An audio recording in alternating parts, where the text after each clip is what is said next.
All right. So, a very warm welcome to our viewers and listeners to the Kagiso Trust Policy Podcast. So, this is the very first episode of the first series.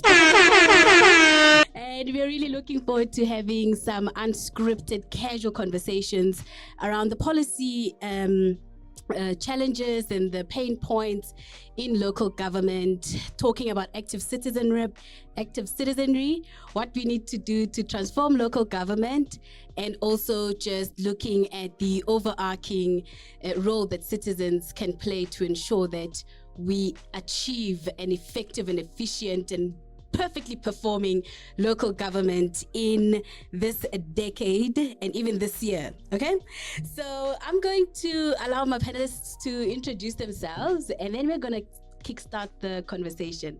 So, but I am Zanele, the head of policy development at the Kagiso Trust, and I'll just go around the room. Let's see who is joining our conversation today, and then we'll get into the deeds of the conversation. Yes, thank you so much. My name is John Matuhle. I hail from a small Eastern Free State town called Senegal, and I'm also serving as a chairman of the organization called Senegal Matobeng Community Forum. It's an absolute pleasure to be with you here. Awesome. I can't wait to get into the details of your work, John. Hi, I am Sakin Klabezo, all the way from Makanda. I'm the manager of the Makanda Circle of Unity, but above all, I'm but one of a plethora of committed, passionate community members from our beautiful, little, strange, gorgeous town. Glad to be here, form part of these conversations.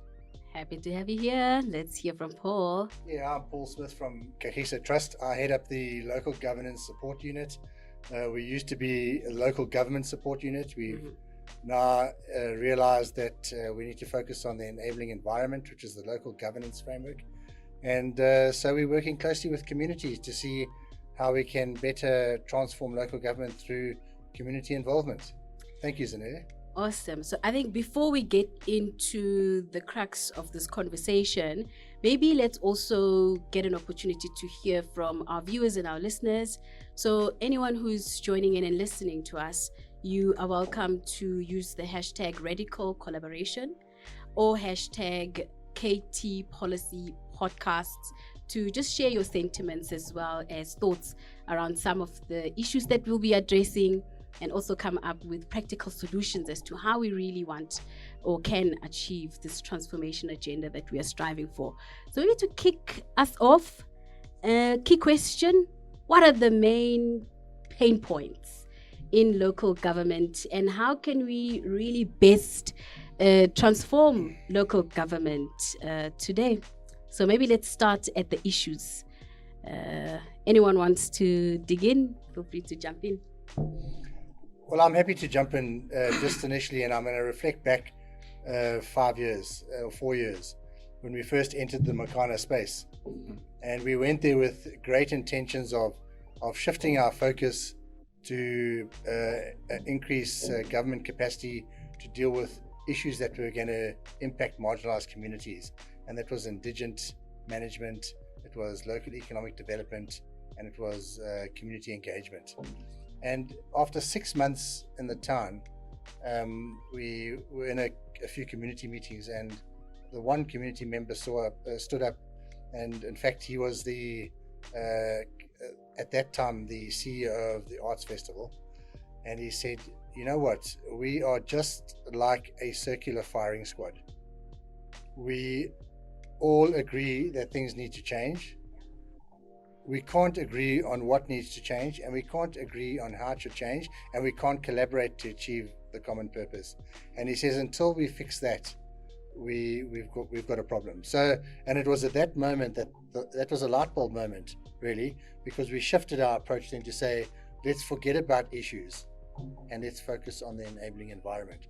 How do we bring the community together, and how do we empower the municipality to engage community more effectively? And so the journey started with Saki and the team down in Makana, and today,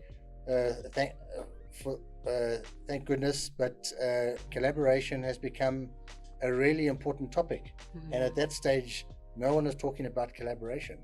And so we were really comfortable that we had now got into a practical space where testing the environment for this collaboration, and when collaboration became a vogue topic, we had some practical experience.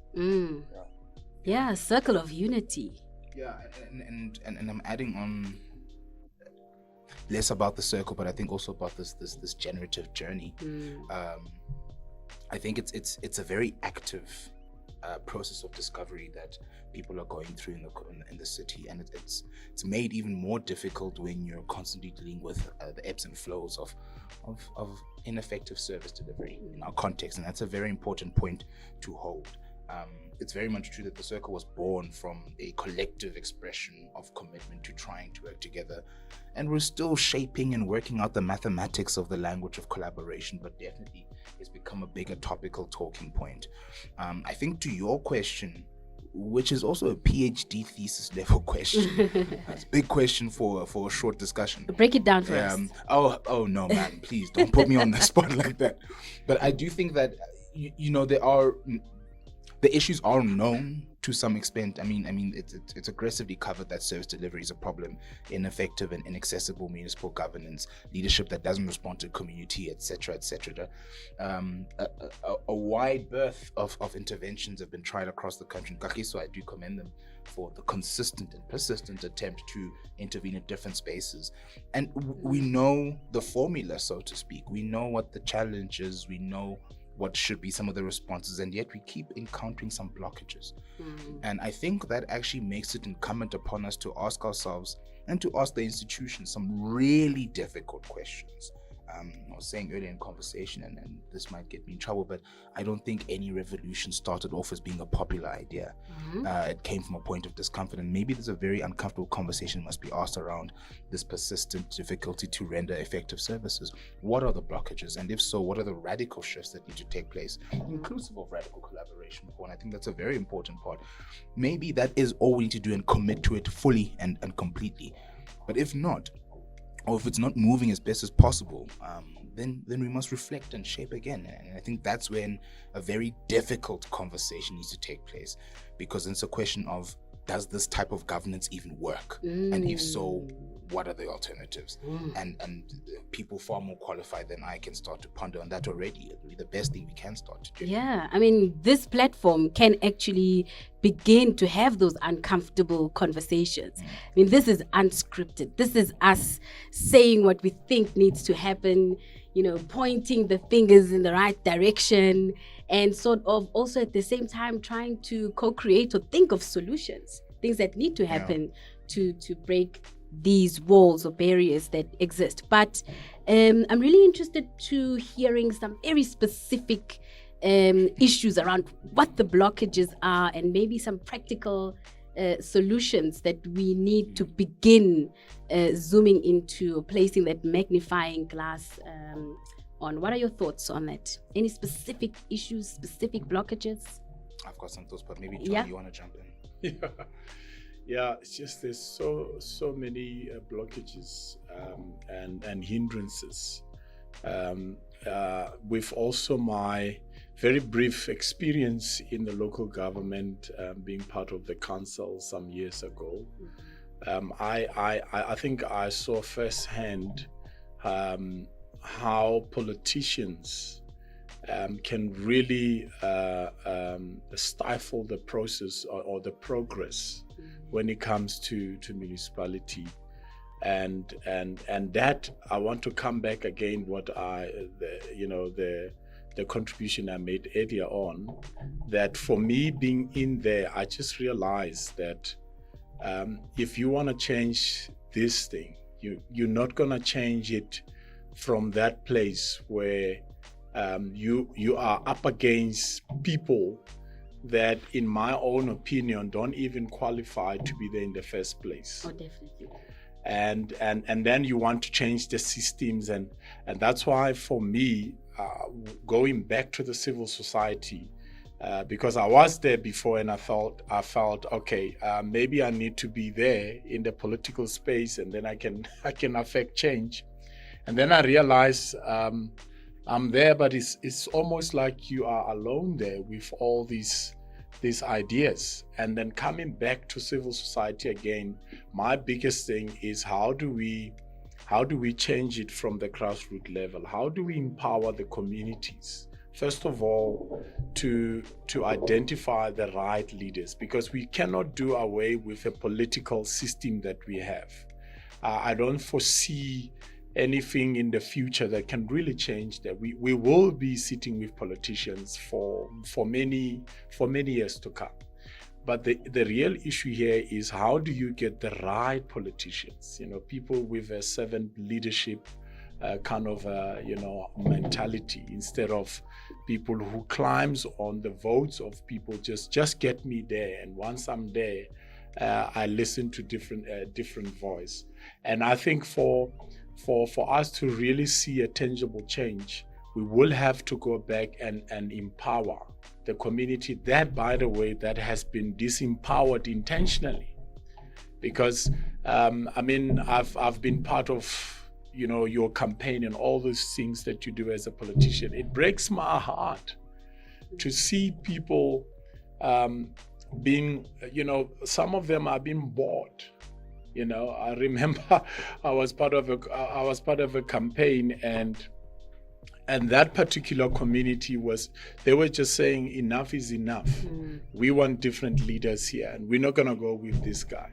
Just a few weeks before the election, and people were visited on their houses with fake contracts. If you give the vote in this direction, Monday you're going to be employed. Unbelievable. And then people change, and they go to the voting station, and I'm like, but this community was up in arm against to remove this guy, but all of a sudden that guy is in there. So how do we actually empower the community in such a way that the community can really, first of all, identify the right leaders, but really stick to that process of getting those right leaders? Because I believe if you get the right leaders in the council, I was in the council and I know the power that those councillors have. Those councillors, the MM and all, even the mayor doesn't have a power, because the mayor can be removed tomorrow. The problem is you've got the wrong people sitting there. And also what is said is that people who are capable, your professional people, they don't want to get in political space. The technocrats. Yes, they just waiting and withdrawing. And I remember we even approached some of them and said, because you can see when a guy is making a difference in the community, and we say, won't you be our candidate as a community? And they will say, I don't want to go there.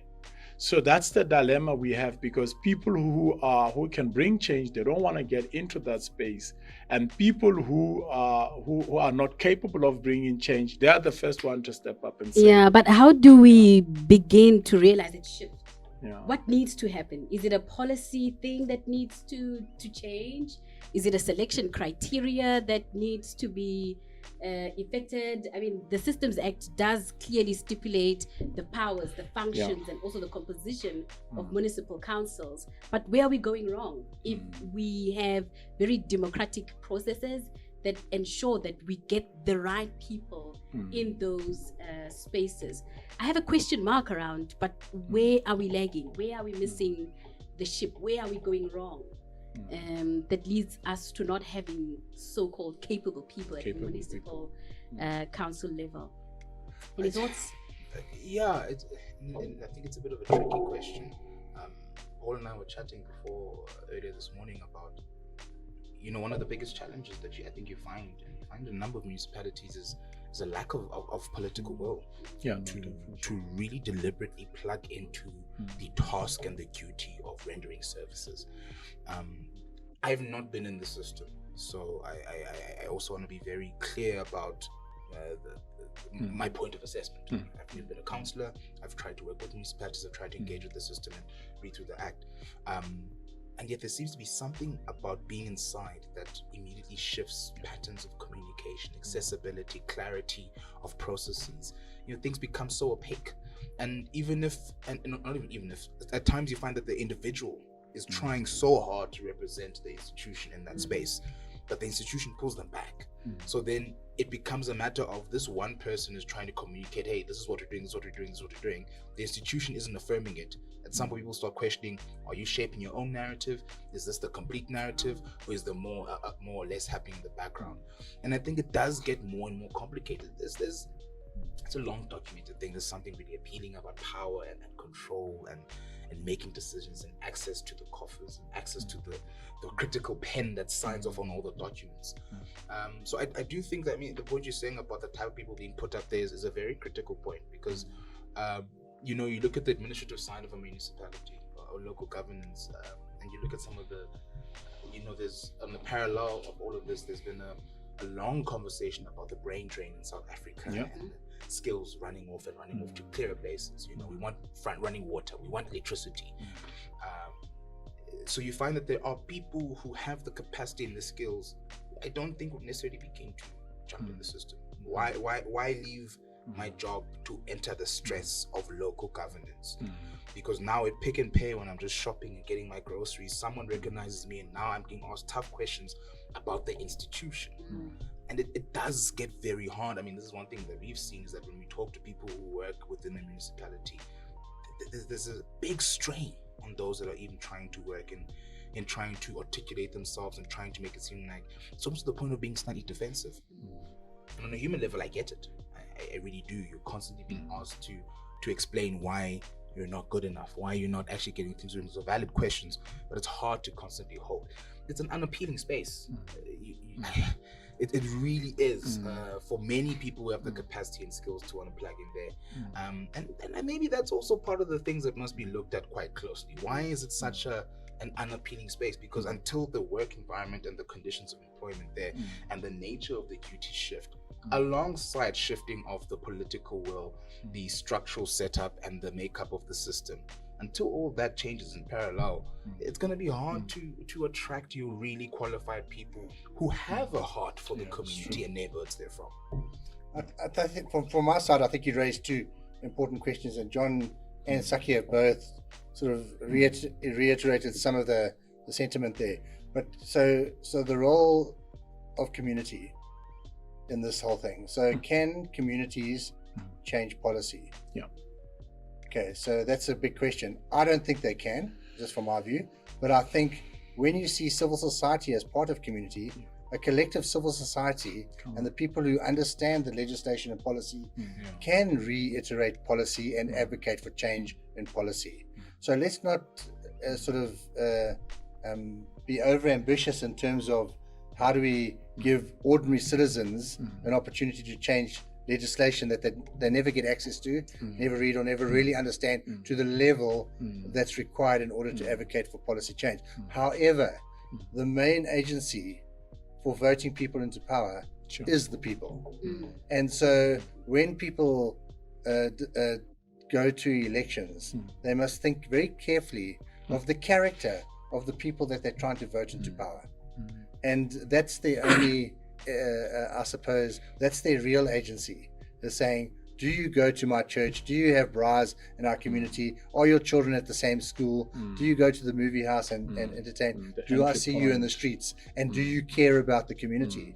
And those people need to be targeted and encouraged to become delegates or candidates for elections. And so we need to see a systems change, electoral reform. So we need to make sure that people in as my view, in councils have constituencies that they report to and responsible to, because that's where the gap is at the moment. Because politicians don't have constituencies, and so they make decisions that are party politically orientated and not constituency orientated. So in building active citizenry, we must understand that active citizenry is at multiple levels. There's active citizenry at a community level and voting and getting involved in resolving local issues as a collective through the collaborative environment. And then there's another one that includes civil society and others that can contribute to the right policy changes and electoral reform changes. And if we get that mix right, I think there can be quite a significant shift and how Definitely. we move forward. Definitely. I mean, just to jump into this, I think you're raising some very important points, Paul, and absolutely on the electoral reform. I think that I don't want to call it a shared sentiment. I don't want to speak on behalf of anyone, but there's clearly something that must adjust there.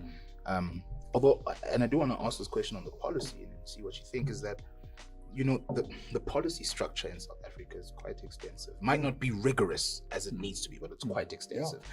In fact, to respond to the lack of professionalism in the public sector, there's a policy, and I think it's a protocol or policy developed by the National Strategic Framework. Yes, strategic framework by the School of Government on Mm. professionalizing public service. There are regulations, I think, that are being shaped and developed by COGTA on reducing red tape within local municipalities.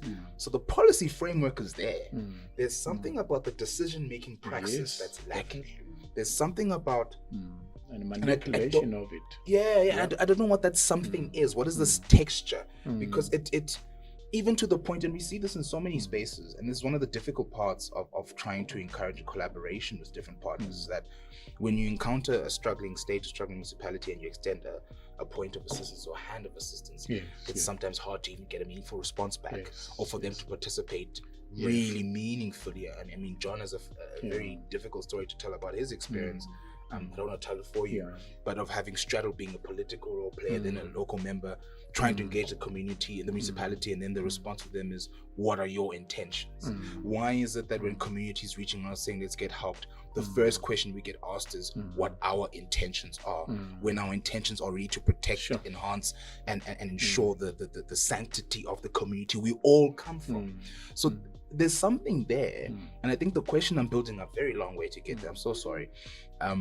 Do you think it's more policy, or do you think it's more the will to make the right choices? Yeah, perhaps maybe before Paul even comes in, it seems to be evident that there needs to be some form of a redesigning of the system and the mechanisms for decision making and policy making as well. And there was something very important that was said.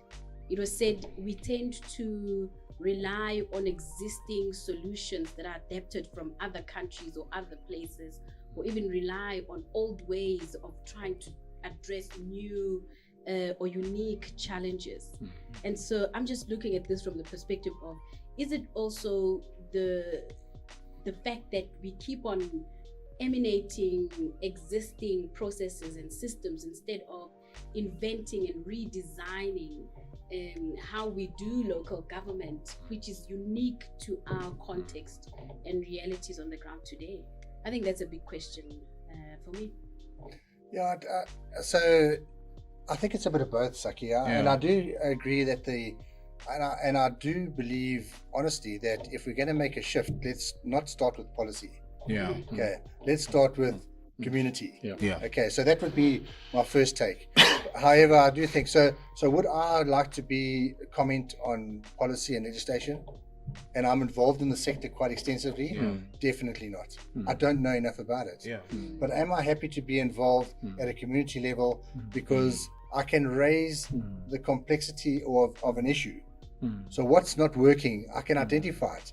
And then people who are afraid with policy can then go and work out where the policy gap is, or identify where there's a policy implementation gap, and then deal with it effectively. So yes, I do agree with that. But I think we must also remember that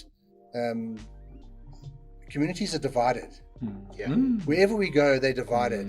So polarization is a critical issue to overcome, like the circular firing squad.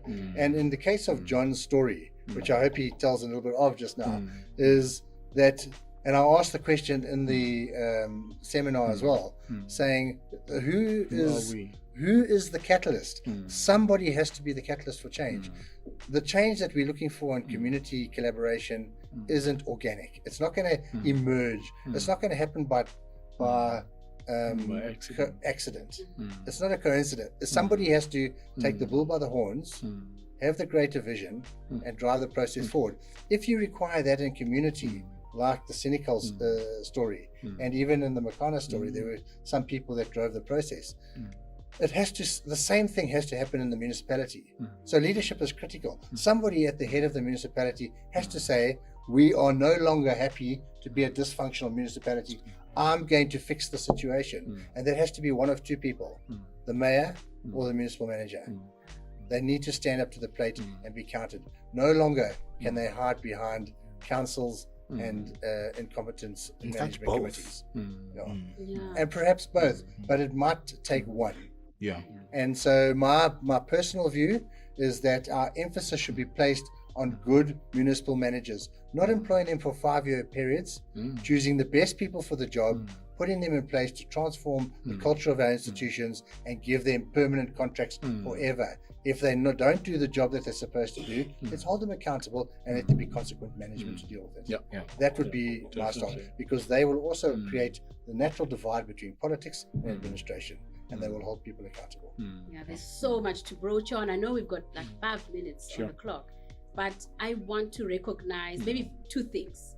It seems as though you're saying policy should not dictate what active citizens or just ordinary citizens should do, but it's actual citizens that need to develop and shape and create the policy environment that we need to then operationalize and implement. Theoretically, you'd say, well, that's the role that policy should be playing, but practically it seems to be the opposite direction. It's almost as though we are establishing policies that are not 100% needs-based, and then we are getting communities to try and adapt their behaviors and practices to that.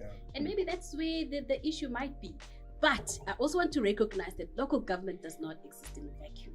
There's two other levels in this entire equation, two spheres, at provincial and national level.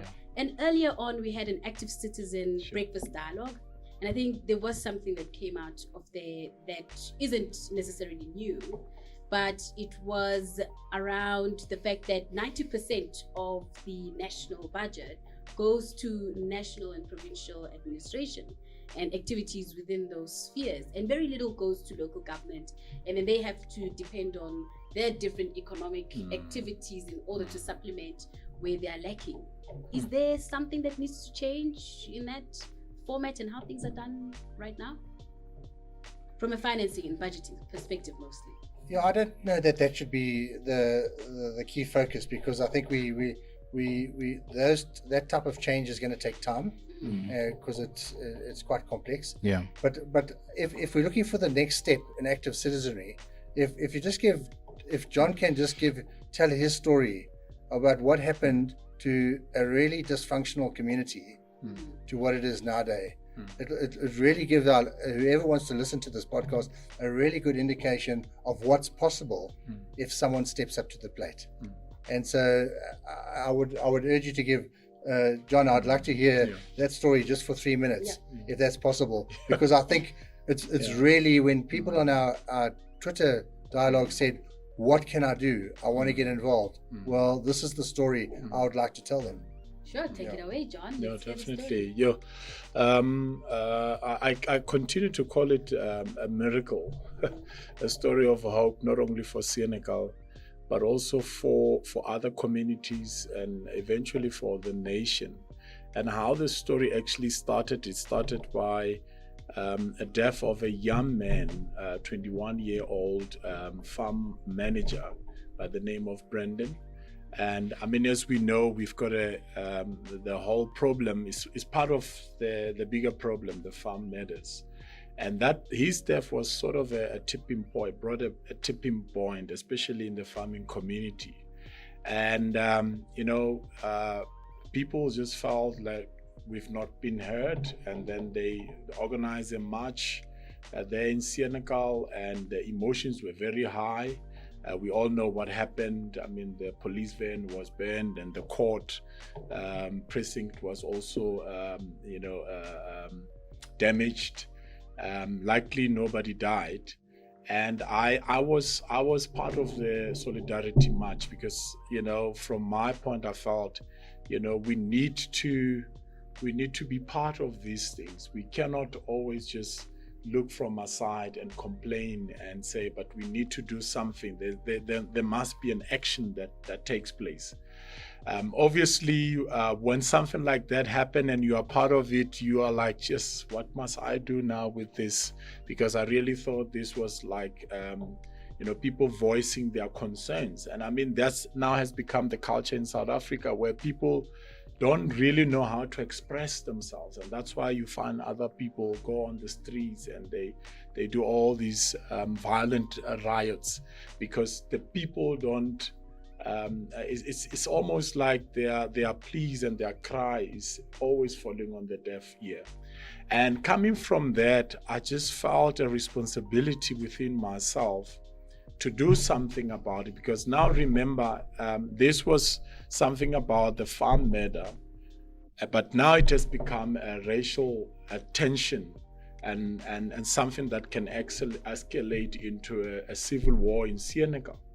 And I realized that this is now bigger than Senegal, the community itself. This is now something for the country, because everywhere in the news there was a talk about the racial things that happens there in Senegal, and how Senegal is a racist town. I mean, people from different angles were branding this community that we were not so much, we didn't have issues of racism, but we were divided. I mean, we never had any incident, but all of a sudden, you've got everywhere, even abroad, the news telling about Senegal, a racial thing happened there.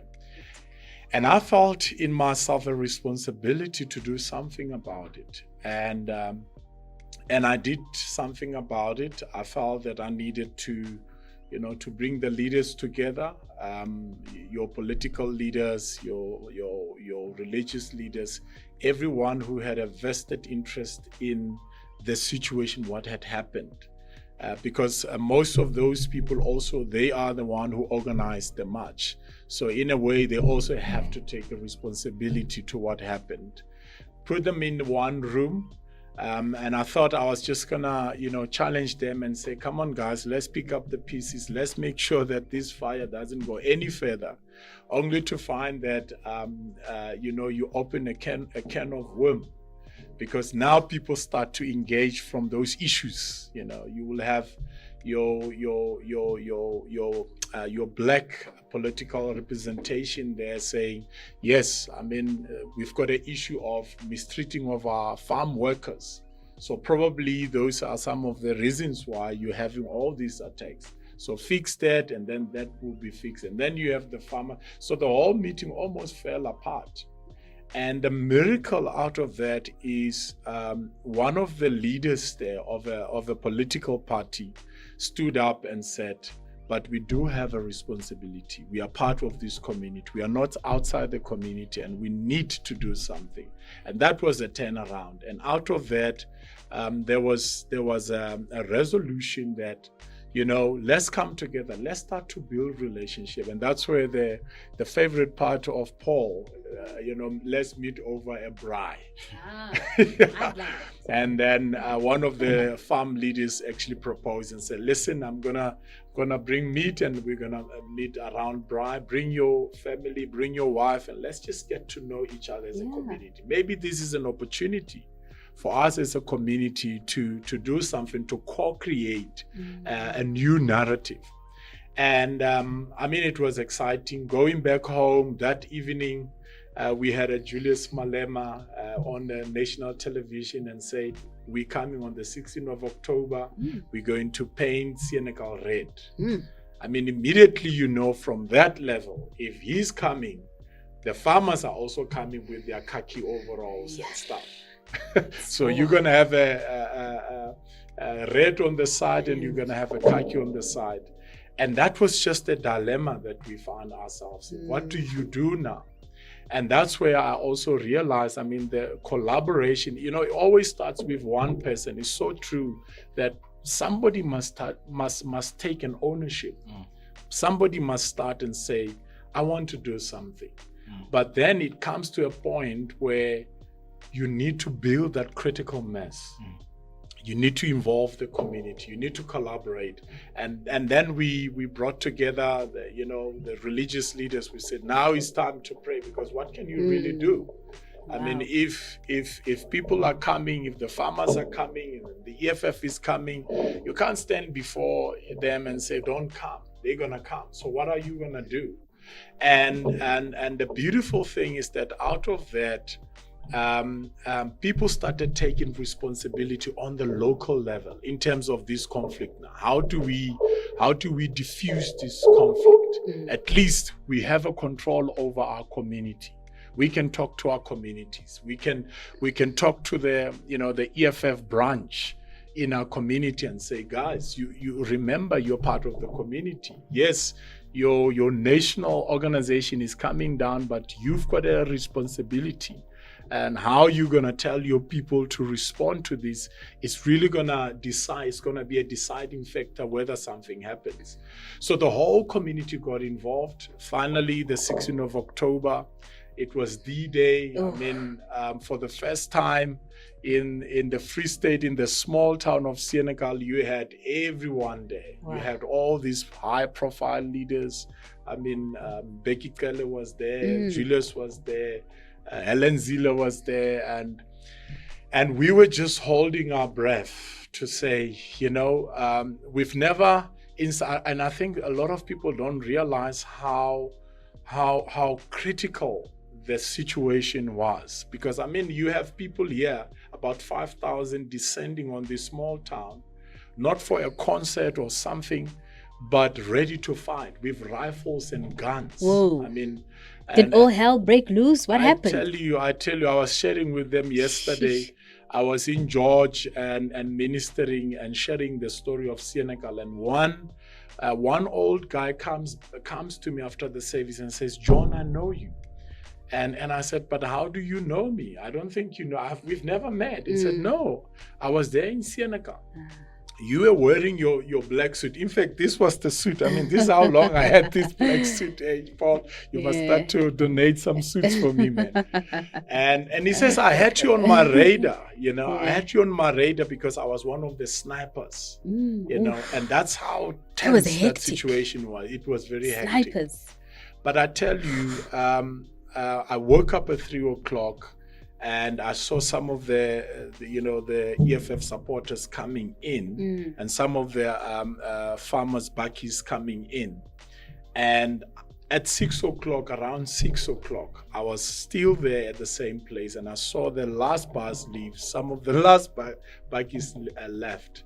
Nothing was broken.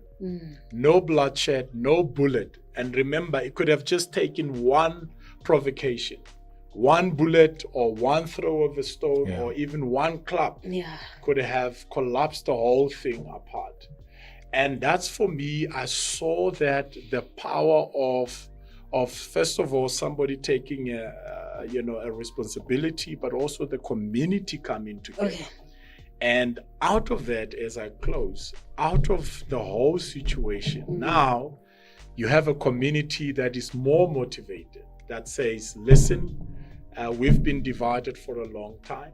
Let's not even talk about, having issue-based conversations. Let's identify our unity points.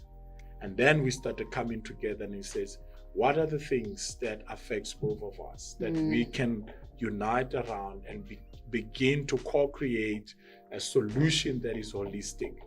And that story of Senegal continued to inspire other communities. And that's why now you have a movement of communities now taking responsibility. Yeah. And that is the miracle of collaboration and community standing together. So Zanele, I know you want to finish off here, yes. But I want to tell you that's the difference between ordinary people standing up and taking accountability.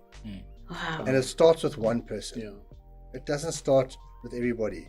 So if people are out there, are community leaders, start getting your community together today. Come on. And start finding communities that you don't have any commonality with at the moment and start engaging them, because there is commonality. Yeah. And once you find each other, the sky's the limit. Come on. Sure. Thank you. I mean, John, I've got goosebumps. Yeah. I mean, that's a story that everyone needs to hear. Yeah, it's an actual case study that needs to even be penned so that we read more about such stories. Right.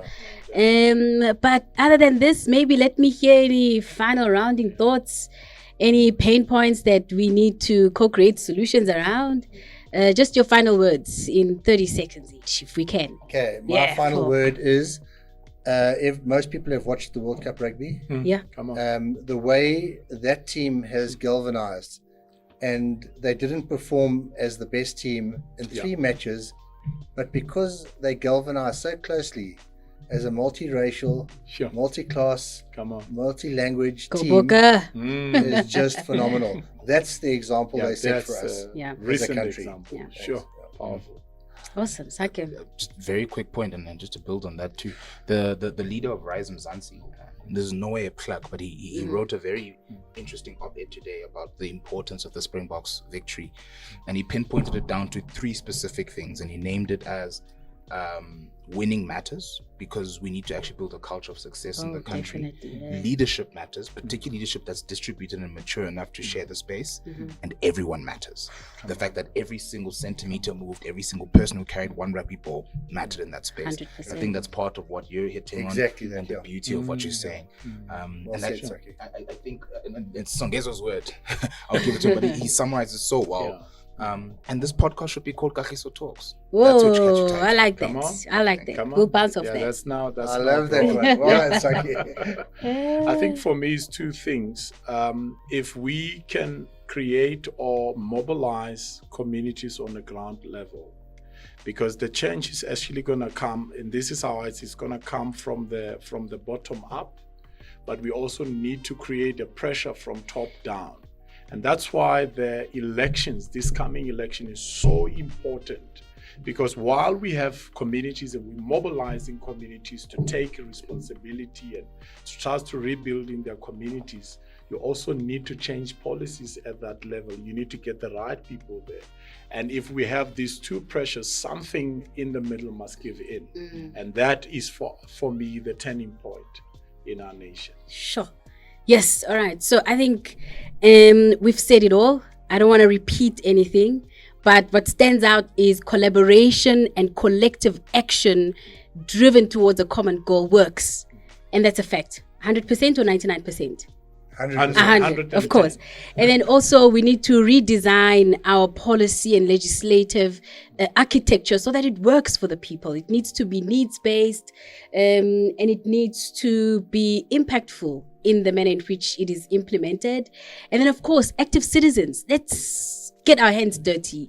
Let us ask the right questions. Let us provoke new thinking and just overall change. And in that way, we can be able to move steps closer towards transforming local government. So this is Kagiso Talks signing out. And then we'll look forward to the next episode around similar topics and critical challenges. Continue to join us on social media, #Radical Collaboration and #KT Talks and KT Policy Podcasts for now. All right, we're signing out. Thanks, everyone. Thank you, everyone. Well done. Thank you so much.